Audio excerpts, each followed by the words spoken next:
Welcome dear student, welcome back to our channel. আজকে আমরা 11-2 এর সমস্ত উত্তরপত্রগুলো দেখে নেব।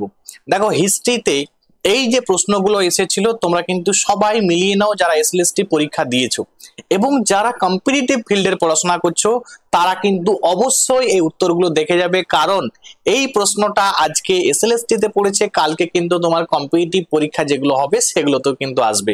সুতরাং শুধুমাত্র এসএলএসটি যারা দিয়েছো তারা পড়বে বা তারা এই হিস্ট্রি অ্যান্সার গুলো করবে এরকম ব্যাপারটা কিন্তু নয়, তোমাদেরও কিন্তু করে যেতে হবে, কারণ তোমার সিলেবাসের মধ্যেও কিন্তু কম্পিটিটিভ ফিল্ডের সিলেবাসেও কিন্তু এই কোশ্চেনই কিন্তু আসে।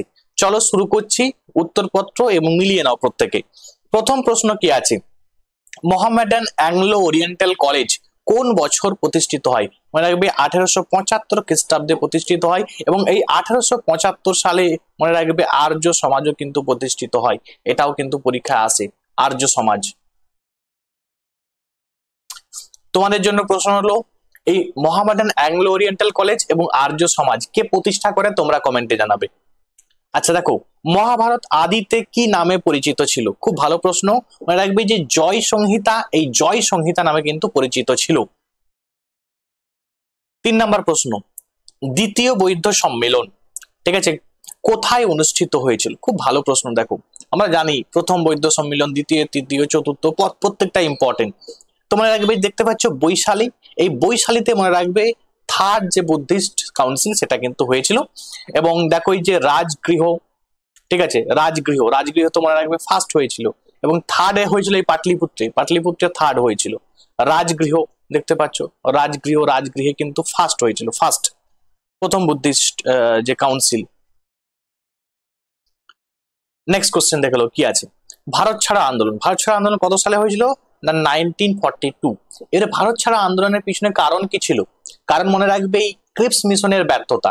তাহলে প্রশ্ন দিয়েছে যে ভারত ছাড়া আন্দোলনের পরে কোন মিশন বা কমিশন ভারতে এসেছিল, তাহলে অনেকে ক্রিপস মিশন করে দেবে, না, ক্রিপস মিশনটা ব্যর্থ হওয়ার পরেই কিন্তু এই ভারত ছাড়া আন্দোলন কিন্তু হয়েছিল। তাহলে এটা কিন্তু 1942 সাল, বাট এটা কিন্তু নেওয়া যাবে না, তোমাকে ক্যাবিনেট মিশন নিতে হবে, যেটা 1946 সালে আমাদের ভারতবর্ষে এসেছিল।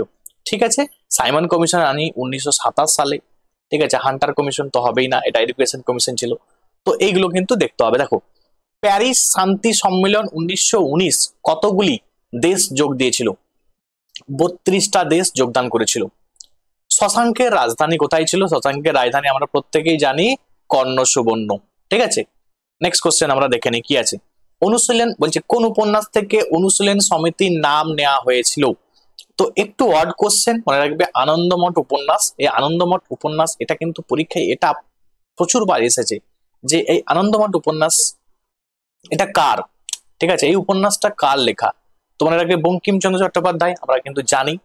এবং এই আনন্দমঠ যে উপন্যাস আছে এখান থেকে তোমরা জানো যে বন্দে মাতারম যে গান এটা কিন্তু নেওয়া হয়েছে, যেটা তোমার ইন্ডিয়ান ন্যাশনাল কংগ্রেসের কত খ্রিস্টাব্দে গাওয়া হয়েছিল তোমরা কমেন্টে জানাবে। চলো আমরা দেখে নিই। 8 নম্বর প্রশ্ন, নিম্নলিখিত আজাদ হিন্দ ফৌজের আধিকারিকদের মধ্যে কে আজাদ হিন্দ ফৌজের মানে লালকেল্লার বিচারের সম্মুখীন হননি? তাহলে এখানে সম্মুখীন হননি মনে রাখবে এই মোহন সিং।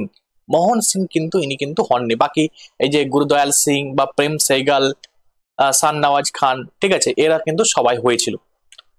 আচ্ছা, গুপ্ত সাম্রাজ্যের পতনের কোন শক্তির উল্লেখযোগ্য ভূমিকা ছিল? হুন।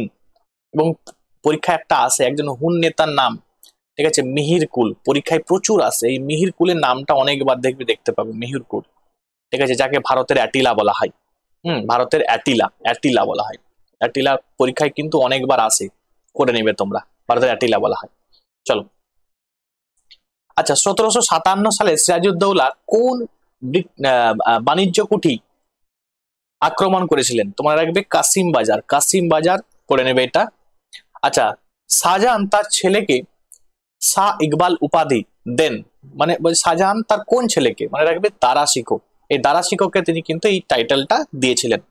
আচ্ছা, খানোয়ার যুদ্ধ আমরা অনেকবার পড়েছি যে তোমার 1526 খ্রিস্টাব্দে প্রথম পানিপথে, ফার্স্ট ব্যাটেল অফ পানিপথ, ঠিক আছে, 1527 খ্রিস্টাব্দে হয়েছিল খানোয়ার যুদ্ধ, আমরা পড়েছি। দেখো যে পানি খেয়ে চলো ঘরে, দেখবে আমি করিয়েছি তোমাদের।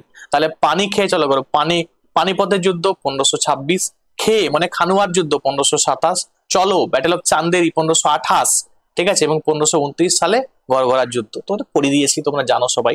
আচ্ছা, বিজয়নগর বিজয়নগরে কৃষ্ণদেব রায় কোন বংশের রাজা ছিল? দেখো, মনে রাখবে এই বিজয়নগর সাম্রাজ্যের 4টি রাজবংশ ছিল। কি কি না, সঙ্গম, সালুভা, তুলুভা, আরাবিডু। ঠিক আছে, আরাবিডা। এই যে তুলুভা ডাইনেস্টি, এই তুলুভা ডাইনেস্টি মনে রাখবে তোমার রাজা ছিল কে? কৃষ্ণদেব রায়, এবং কৃষ্ণদেব রায় ছিল মনে রাখবে এই বিজয়নগর সাম্রাজ্যের সব থেকে গ্রেটেস্ট রুলার ছিল। গ্যাস্টিনের চুক্তি কবে স্বাক্ষরিত হয়েছিল? 1875 খ্রিস্টাব্দে গ্যাস্টিনের চুক্তি স্বাক্ষরিত হয়েছিল।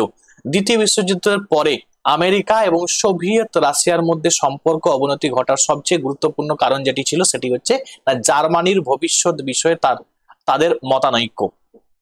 পরের প্রশ্ন দেখে নাও, কোন বছর স্বামী বিবেকানন্দ তার বিখ্যাত যে শিকাগো, সেখানে তিনি বক্তৃতা দিয়েছিলেন? তোমরা সবাই জানো 1893 খ্রিস্টাব্দে। এবং 1897 খ্রিস্টাব্দে আমরা জানি যে রামকৃষ্ণ মিশন প্রতিষ্ঠা করেছিল কে? এই স্বামী বিবেকানন্দ তিনি কিন্তু করেছিলেন।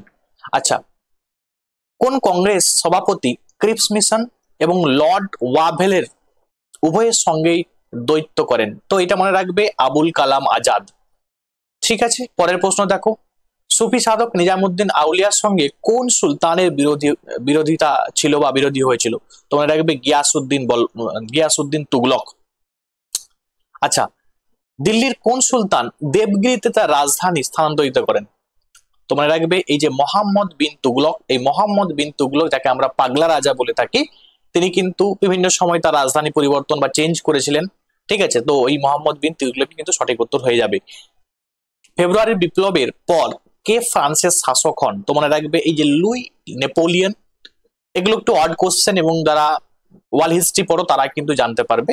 আচ্ছা, দ্য ইন্ডিয়ান মুসলমানস এই বইটির গ্রন্থটির লেখককে? এটা পরীক্ষায় কিন্তু আসে, তো উইলসন হান্টার সঠিক উত্তর হয়ে যাবে। পরের প্রশ্ন দেখো, মেটারলিক কে ছিলেন? না অস্ট্রিয়ার প্রধানমন্ত্রী। ঠিক আছে, তোমার চ্যান্সেলর আর কি। আচ্ছা, নিম্নলিখিত হরপ্পার কেন্দ্রগুলির মধ্যে কোথায় পোতাশ্রয়? তাহলে পোতাশ্রয় আমরা জানি লোথাল, যেটা পোর্ট বা বন্দর। ঠিক আছে, সেটা বলার প্রয়োজন নেই, বা ডকইয়ার্ড, পরীক্ষায় তোমরা পড়েছো এটা। আচ্ছা, মহাবীরের প্রতীক কি? মহাবীরের প্রতীক হচ্ছে সিংহ, লায়ন। আচ্ছা, সুলতানি যুগে কোন জনপ্রিয় চিকিৎসা ব্যবস্থার প্রচলন হয়? মনে রাখবে ইউনানি এই যে চিকিৎসা ব্যবস্থার কিন্তু প্রচলন হয়েছিল। দিল্লির সুলতান প্রকৃত স্থাপত্যিতা কাকে বলা হয়? তাহলে রিয়েল ফাউন্ডার অফ দিল্লি সুলতানের তোমরা জানো রিয়েল ফাউন্ডার ছিল কে? ইলতুৎমিশ। এই ইলতুৎমিশ মনে রাখবে ইনি কিন্তু রিয়েল ফাউন্ডার ছিল, কারণ ইনার সময় কিন্তু রাজধানী কোথায় হবে? না দিল্লিতে হবে। কারণ আমরা জানি কুতুবউদ্দিন আইবক কিন্তু দাস বংশের প্রতিষ্ঠাতা, এবং তিনি হচ্ছে দিল্লির সুলতানি বংশের প্রতিষ্ঠাতা, বাট তিনি কিন্তু রিয়েল ফাউন্ডার নয়। রিয়েল ফাউন্ডার কিন্তু ইলতুৎমিশ, কারণ ইলতুৎমিশের সময় কিন্তু রাজধানী কি হবে? না দিল্লি হবে। আচ্ছা দেখো, এই নেশন ইন মেকিং এই গ্রন্থটি কার? গ্রন্থটা হচ্ছে সুরেন্দ্রনাথ ব্যানার্জি। এটাও পরীক্ষায় কিন্তু ইম্পর্টেন্ট, কম্পিটিটিভ ফিল্ডেও। আচ্ছা, মাজমা উল বাহারেন গ্রন্থটির লেখককে? দারাশিকো এই বইটার কিন্তু লেখক। নিম্নলিখিত মুঘল শাসকদের মধ্যে কার নামে ফাতেহাবাদে একটি মসজিদ আছে? তো মনে রাখবে এই হুমায়ুনের নামে কিন্তু একটি মসজিদ আছে।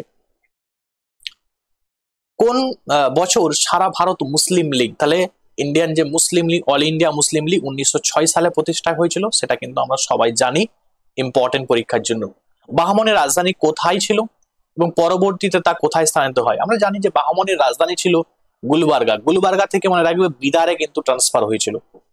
ঠিক আছে। আচ্ছা, ঔরঙ্গজেব দাক্ষিণাত্যের কোন শিয়া রাজ্য অধিকার করেন? তিনি কিন্তু বিজাপুর দখল করেছিলেন। পরীক্ষার জন্য ইম্পর্টেন্ট, তোমরা কিন্তু দেখে নেবে। তাহলে ঔরঙ্গজেব দাক্ষিণাত্যের কোন শিয়া রাজ্য অধিকার করেন? বিজাপুর। আচ্ছা, নিম্নলিখিত প্রতিষ্ঠাগুলির মধ্যে কোনটি চোল প্রশাসনের অন্তর্গত নয়? তো এখানে সঠিক উত্তর কিন্তু হয়ে যাবে সমিতি। ঠিক আছে, সমিতি কিন্তু চোলের অন্তর্ভুক্ত ছিল না। পরের প্রশ্ন, জার্মানির ঐক্য সাধনের বিসমার্কের কৌশলকে কি বলা হয়? তোমরা রাখবে রিয়েল পলিটিক্স বলা হয়।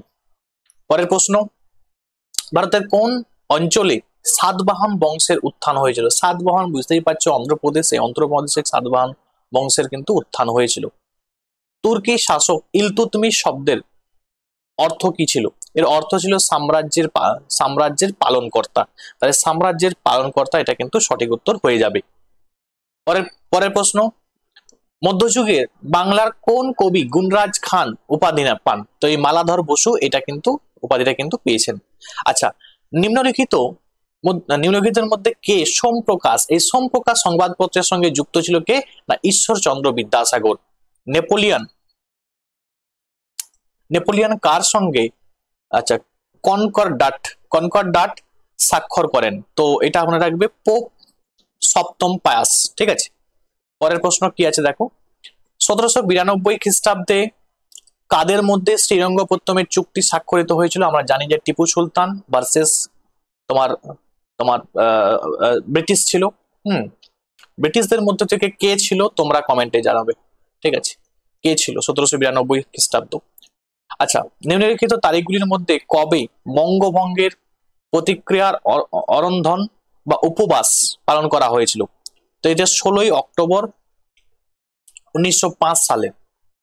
1936 সালে কে ইন্ডিপেন্ডেন্ট লেবার পার্টি প্রতিষ্ঠা করেন? তো ডক্টর বি.আর. আম্বেদকর তিনি কিন্তু ইন্ডিপেন্ডেন্ট লেবার পার্টি প্রতিষ্ঠা করেছিল। তাহলে পরীক্ষার জন্য এটাও কিন্তু ইম্পর্টেন্ট। যেগুলো ইম্পর্টেন্ট সেগুলো বলছি, সেগুলো কিন্তু তোমরা অবশ্যই কিন্তু পড়ে নেবে। নেক্সট কোশ্চেন, রানা প্রতাপের পিতার নাম কি ছিল? একটু ওয়ার্ড কোশ্চেন, তো জাস্ট মনে রেখে দাও। ঠিক আছে, রানা প্রতাপের পিতার নাম হচ্ছে উদয় সিং। 1911 খ্রিস্টাব্দে কোন চুক্তির মাধ্যমে তুরস্ক ইতালিকে ত্রিপোলি ছেড়ে দিয়েছিল? তো এটা লুসানের চুক্তি, একটু দেখে নেবে। আচ্ছা, নিম্নলিখিতদের মধ্যে কে লক্ষণ সেনের সমসাময়িক ছিলেন না? তো এই কীর্তিবাস ওঝা ইনি কিন্তু লক্ষণ সেনের সমসাময়িক কিন্তু ছিলেন না। দা সোশ্যাল কন্ট্যাক্ট গ্রন্থটির লেখককে? তো যে রুসো, বা মনে রাখবে রুসো। আচ্ছা, কোন রাজার পৃষ্ঠপোষকতায় সাঁচি স্তূপ বুঝতেই পারছো, বলার প্রয়োজন নেই, অশোক হচ্ছে সাঁচি স্তূপ নির্মাণ করেছিলেন। নিম্নলিখিত মধ্যে কে আর্যদের আদি বাসস্থানের বিষয়ে লিখে গেছেন? আমরা বলেইছি দেখো বাল গঙ্গাধর তিলক। তাহলে আর্যরা যে কোথা থেকে এসেছে সেই বিষয়ে কিন্তু অনেক মত ছিল, তার মধ্যে দেখো এই বাল গঙ্গাধর তিলক নিয়ে কিন্তু একটা মত দিবেন। আচ্ছা, নিম্নলিখিত পশুগুলির মধ্যে কোনটি হরপ্পার কোনো সিলে উত্তীর্ণ হয়নি? তোমরা দেখবে হরপ্পার মধ্যে অ্যাকচুয়ালি HCl, ঠিক আছে, HCl এই তিনটা ছিল না। হর্স ছিল না, এই যে হর্স দেখতে পাচ্ছ, তাহলে অশ্ব হবে না। সি বলতে কাউ ছিল না, লায়ন ছিল না, তাহলে এগুলো মনে রাখবে। HCl মনে রাখলে তোমার কিন্তু সব মনে হয়ে যাবে। 1939 সালে সুভাষচন্দ্র বসু কোন রাজনৈতিক দলের প্রতিষ্ঠা করেছিলেন? Forward block. আমরা জানি তিনি কিন্তু আইএনসির প্রেসিডেন্ট হওয়ার পরেও তিনি কিন্তু রিজাইন করে তিনি কিন্তু ফরওয়ার্ড ব্লক তৈরি করবেন। রাষ্ট্রকূট বংশের প্রতিষ্ঠাতা কে ছিলেন? দন্তি দুর্গ। পরের প্রশ্ন দেখে নাও কি আছে, সীমান্ত গান্ধী কাকে বলে? দেখো প্রশ্ন কিন্তু অনেকগুলো সহজ পড়েছে এবং অনেকগুলো যেগুলো এরকমও আছে যেগুলো কিন্তু কম্পিটিটিভ যারা পড়ছো তারা কিন্তু পাবে না। কিন্তু দেখো কম্পিটিটিভ ফিল্ডের মনে রাখবে 45 অ্যাবাভ কিন্তু দেখলাম যে কম্পিটিটিভ ফিল্ডের স্টুডেন্টরা কিন্তু পারবে। আচ্ছা, 1800 খ্রিস্টাব্দে নেপোলিয়ন কোন অর্থনৈতিক সংস্থা প্রতিষ্ঠা করেন?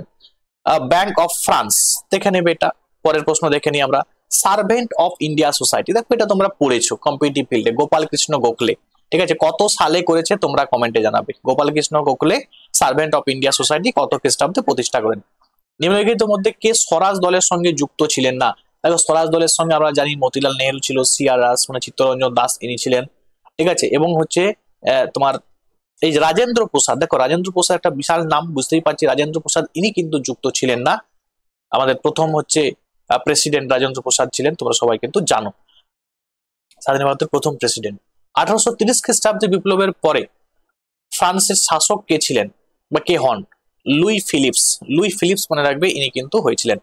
আচ্ছা, কোন লেখ থেকে আমরা জানতে পারি কলিঙ্গরাজ খারবেলের সম্পর্কে? হাতিগুম্ফা লেখ থেকে আমরা কিন্তু জানতে পারি। হরপ্পা সভ্যতার বিশাল যে স্নানাগার ছিল মহেঞ্জোদারো, যেটা আবিষ্কৃত হয়েছিল তোমার 1922 খ্রিস্টাব্দে। ঠিক আছে, আমি তোমাদের বলেছি যে MR, ঠিক আছে, তাহলে রাখাল দাস ব্যানার্জি, এবং হচ্ছে তোমার হরপ্পা হরপ্পা দয়ারাম সাহানি 1921 খ্রিস্টাব্দে। ঠিক আছে, এই প্রশ্ন তোমরা জানো। আচ্ছা, কোন বছর আকবর প্রথমবারের মতো জিজিয়া কর বিলোপ করেছিল? দেখো 1564 খ্রিস্টাব্দে মনে রাখবে আকবর কিন্তু জিজিয়া যে ট্যাক্স তিনি কিন্তু এটাকে অ্যাবলিশ করেছিলেন, এবং এটা পরবর্তীতে আবার কিন্তু জিজিয়া ট্যাক্স নন মুসলিমদের উপরে চালু করেছিল সে। এটা কে চালু করেছিল আবার পরীক্ষায় কিন্তু আসে, যেমন ঔরঙ্গজেব এটা কিন্তু আবার চালু করেছিল, ঠিক আছে। এবং এটা অ্যাকচুয়ালি প্রথম চালু করেছিল পরীক্ষায় আসে যে কুতুবউদ্দিন আইবক, এই কুতুবউদ্দিন আইবক মনে রাখবে প্রথম কিন্তু চালু করেছিল জিজিয়া ট্যাক্স। এবং 1563 খ্রিস্টাব্দে এই আকবরই মনে রাখবে পিলগ্রিমেজ যে ট্যাক্স, ঠিক আছে, বা তীর্থকর বলতে পারো, তীর্থকর, এটা কিন্তু তিনি মকুব করেছিলেন বা অ্যাবলিশ করেছিলেন। কোন আইনের দ্বারা সতীদাহ প্রথা অবলুপ্ত করা হয়েছিল? 1829 খ্রিস্টাব্দে রেগুলেটিং 17 এর মাধ্যমে কিন্তু এই সতীদাহ প্রথা অবলুপ্ত হয়েছিল। তাহলে এটাও কিন্তু পরীক্ষার জন্য ইম্পর্টেন্ট, এবং দেখবে আমি তোমাদের অলরেডি কিন্তু করিয়ে দিয়েছি। আচ্ছা, এটা তোমরা জানো যে রাজা রামমোহন রায় ছিল এবং লর্ড উইলিয়াম বেন্টিং, এদের সাহায্যে কিন্তু এই সতীদাহ প্রথা কিন্তু বিলুপ্ত করা হয়।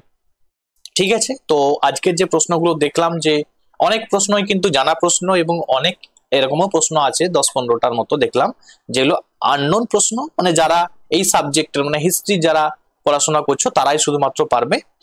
তো ঠিক আছে, বাকি কম্পিটিটিভ ফিল্ডে যারা স্টুডেন্ট আছে তারা কিন্তু দেখে নেবে, এবং যারা আমার গ্রুপ সি গ্রুপ ডি ব্যাচে অ্যাডমিশন নিতে চাইছো তারা অ্যাডমিশন নিয়ে নিতে পারো। কারণ দেখো, তোমাদের অনেকের হয়তো পরীক্ষা খুব ভালো হয়নি, তো তারা কিন্তু, আমি একটা ব্যাচ করেছি গ্রুপ সি গ্রুপ ডি, তোমরা কিন্তু 7872141322 আমি সব সাবজেক্ট পড়াচ্ছি, এবং কি মক টেস্ট চলছে, রেগুলার রিভিশন চলছে। যদি তোমাদের প্রিপারেশন কিছুটা হয়ে থাকে বা জিরো অবস্থাতেও থাকে, তুমি কিন্তু ব্যাচ নিতে পারো, তোমার মানে সব দিক থেকে কিন্তু সাহায্য আমি করার চেষ্টা করব। আজকে এখানে পর্যন্ত, থ্যাঙ্কস ফর ওয়াচিং, প্রত্যেকে ভালো থাকবে আশা করছি, এবং কার কত স্কোর হচ্ছে তোমরা কিন্তু কমেন্টে জানাও। Thanks for watching.